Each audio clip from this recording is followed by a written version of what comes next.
Welcome back to SwitchCorner. Today I want to take a look at 3 things we should absolutely be excited for in 2021 surrounding the Nintendo Switch, because let's face it, it's potentially shaping up to be a huge year for Nintendo, and while a lot of this, yes, is of course speculation, it is also surrounded by rumour. So what are you looking forward or hoping to see from Nintendo in 2021, and do you think it's going to be the year of the Switch? Well, hit subscribe if you love the Switch as much as we all do here, join our growing family, and let's get started. So first up, the obvious one, it's the 35th anniversary of Zelda on February 21st. They're going to be looking to celebrate in big ways, that is a guarantee. What they will do, only time will tell, but here's what I want to see, and let's actually talk a few things here. So first, hardware. We need to see a Zelda-themed Switch. This has been requested since back when the original Switch released, alongside the incredible Master Sword Edition. That thing takes pride in the centre of my collection, but it's finally time for them to now give us a console. I want to see something full on as well, not just like a basic design or slight modification. I'm talking, think the most recent Animal Crossing level where they went all out with the dock itself with like a full on theme. Zelda, it was made for this moment, and I think every Zelda fan will join me in this request. Then one area the Switch has lacked in is custom Joy-Con and Pro controllers. Let's go big for once, not just, colours. Power A have some great examples of what you can do with the brand. Let's see what Nintendo can do with the official kit. The Smash Bros. Pro Controller and the Splatoon one to a lesser extent, let's face it, they were kind of lacking. Take a lesson from Power A and bring your A game. I will literally give you direct access to my bank account, just please go as crazy and all out as possible. Release wise then, I think we're going to see a ton of Zelda games. It is the 35th anniversary, but I think the one I want to see, a potential remake of the original The Legend of Zelda from 1986, stands up to this day, and it started what would become a legacy. I'd love to see like a new twist on the formula, like they did with the recent Link's Awakening.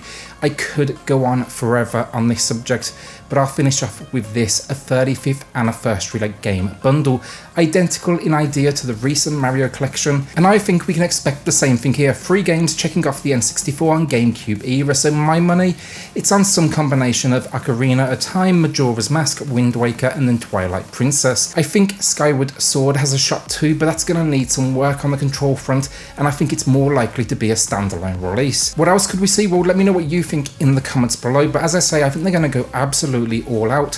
I think we're going to see a very similar pattern to what we saw with Mario this year, though, a Zelda-themed eShop. Zelda Lego, tell me you'd like a Hylian shield out of Lego, would not be incredible? DLC, no doubt, for the recent Age of Calamity. And then I'm going to say my money is going to be on here, Breath of the Wild 2 release date being announced on February 21st. Makes the most sense to me to make it all part of what should be and what deserves to be a monster celebration. Alright, so next up, out of all the games we could speculate around, Metroid Prime being a key one, the game we better see in 2021, Hollow Knight Silksong. If ever a game has had my attention, it's Hollow Knight Silksong. It was announced way back now in, well, it feels like forever ago, February of 2019. And you know what sums up my 2020? I've been sitting there at every single direct, holding my breath, hoping, in fact even praying, this would stealth drop on us or at least give us some sort of release date, and yeah, that did not pay off for me in 2020, that is for sure. 2021 has to be the year though. This thing has no doubt now been in development for a fair few years. They have a ton of press information over on their website, they have a ton of gameplay footage, and it looks incredible, it sounds incredible, it's promising 60 frames per second, while no doubt refining the experience in nearly every area.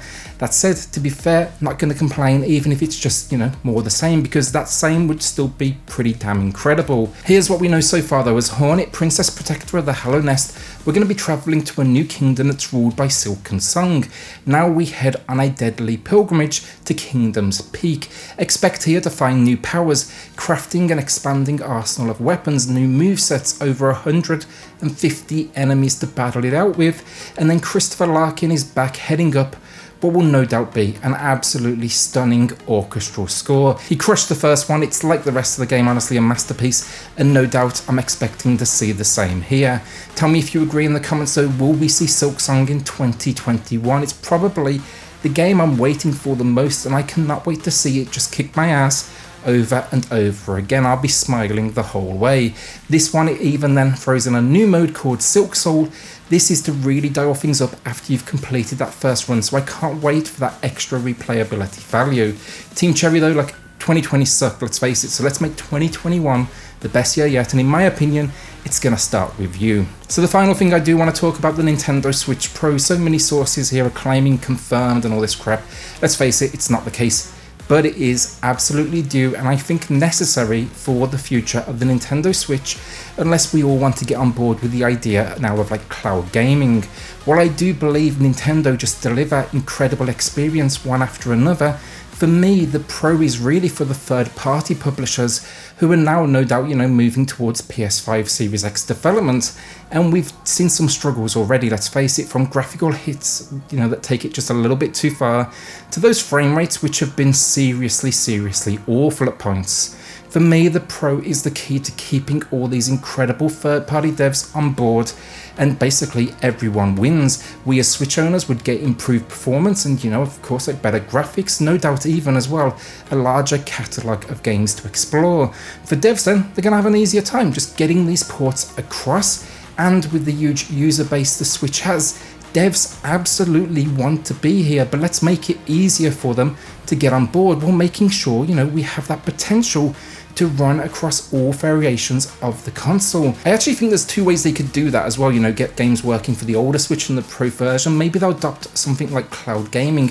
Original Switch owners head that direction, while Pro owners can run more from the cartridge itself, which I know it's going to upset folks, but I think after Control, it's a real possibility we have to consider. Alternatively, and my preferred option, perhaps we're going to see upgrade patches, Pro patches, but if we do go that direction, they will need to build some serious internal memory to the new console, because space is a concern for every Switch owner, and that's my one fear with the Switch right now. I actually own a PS5, and the install file sizes, the game sizes, absolute monsters. We're going to need a whole lot of support in that memory area. I know one thing though, if a Pro does happen in 2021, then for me, I'm going to be going day one, as long as they handle the stock the right way and don't screw it up like Sony and Microsoft.